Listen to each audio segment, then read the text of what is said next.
Hello दोस्तों। तो कैसे हैं आप सब। स्वागत है मेरे हिंदी शॉर्ट हैंड डिक्टेशन में 150 वर्ड प्रति मिनट के स्पीड से। स्टार्ट करते हैं।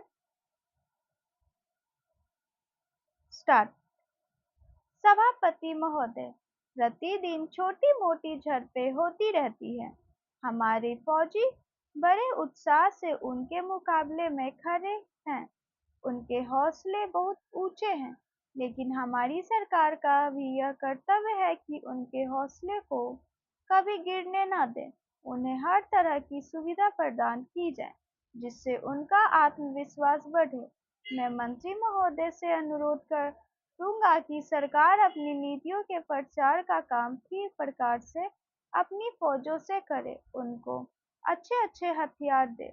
अनुसूचित जाति और आदिवासी जातियों के आयुक्त ने जो अपना प्रतिवेदन प्रस्तुत किया है, उस प्रतिवेदन को देखने से यह प्रतीत होता है कि उसको तैयार करने में उन्होंने बहुत परिश्रम से कार्य किया है।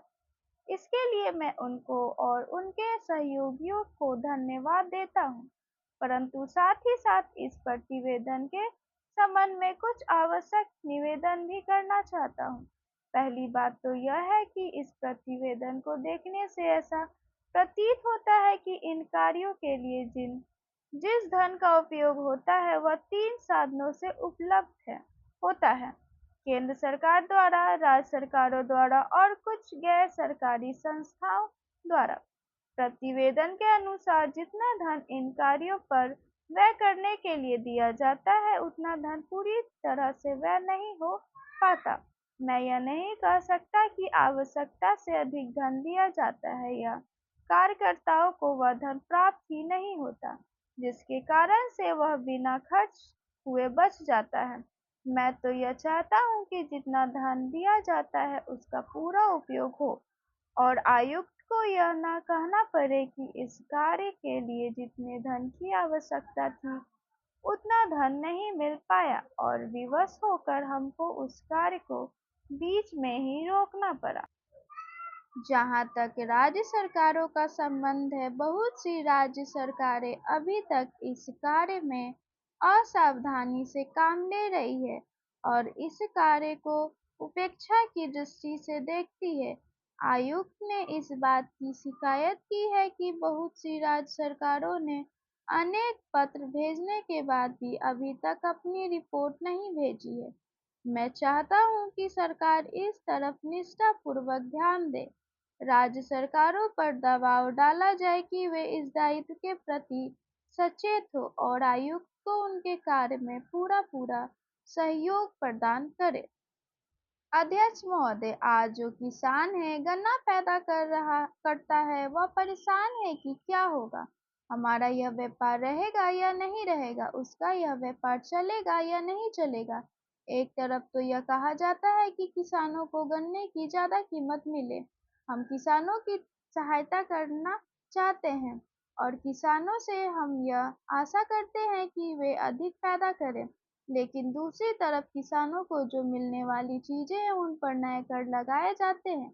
केवल केंद्र सरकार ही नहीं बल्कि राज्य सरकारें भी कर लगाती रहती है। अधिक उपज के लिए किसानों को कुछ चीजों की आवश्यकता है जिनकी पूर्ति करना बहुत आवश्यक है। उनको ऐसे साधन चाहिए जिनको वे खेती में उपयोग कर सके। हमारे प्रदेश में बड़े बड़े बांध बने हैं और उनसे बिजली पैदा होती है, लेकिन बिजली घर की कहीं पता नहीं है। बिजली घर यदि बना भी हुआ है तो वो भी उनको बिजली नहीं मिलती है। नलकूप पड़े हैं लेकिन चालू नहीं किए जा रहे हैं। जहाँ पर बिजली पहुँचती भी है वहाँ के जो किसान हैं वे भी दर दर की ठोकरें खाते फिरते हैं, लेकिन उनको बिजली नहीं मिलती। बेचारे किसी तरह से कर्ज लेकर डीजल पंप खरीदते हैं और उनसे वे काम चला रहे हैं, लेकिन अब सरकार ने डीजल तेल पर भी कर बढ़ा दिया है। इसका नतीजा यह होगा कि उनके पंप पड़े रह जाएंगे, फिर आपको कहाँ से अन्न मिलेगा। आप किसान से यह आशा करते हैं कि वह अधिक अन्न पैदा करके आपको दे, उपज बढ़ावे, लेकिन जो साधन है उन पर आप कर लगाते जा रहे हैं। किसान पर आप इतना बोझ डालते जा रहे हैं कि उनके प्रयोग को ही एक भूल जाएगा। खाद की भी बात की जाती है। आप कारखाने भी खोलना चाहते हैं। दुनिया के जो बड़े-बड़े देश हैं, उनको आप निवेदन कर रहे हैं कि यहाँ आकर वे खाद के कारखाने खोलें और खाद पैदा करें। क्या खाद आप इसीलिए पैदा करना चाहते हैं कि किसान उसको ले जाए और उसकी फसल भस्म हो जाए? कारण यह है कि उसको समय पर पानी तो मिलेगा नहीं। अगर पानी नहीं मिलेगा तो खाद किस काम आएगा? इसीलिए आवश्यकता इस बात की है कि उसे पहले पानी दिया जाए। समाप्त। ये आउटलाइन है। अगर कोई प्रॉब्लम होती है तो आप ये मिला सकते हैं। तो आज की डिक्टेशन यहीं पे समाप्त करते हैं। आप लोग को कैसी लगी कमेंट में ज़रूर बताएं। धन्यवाद।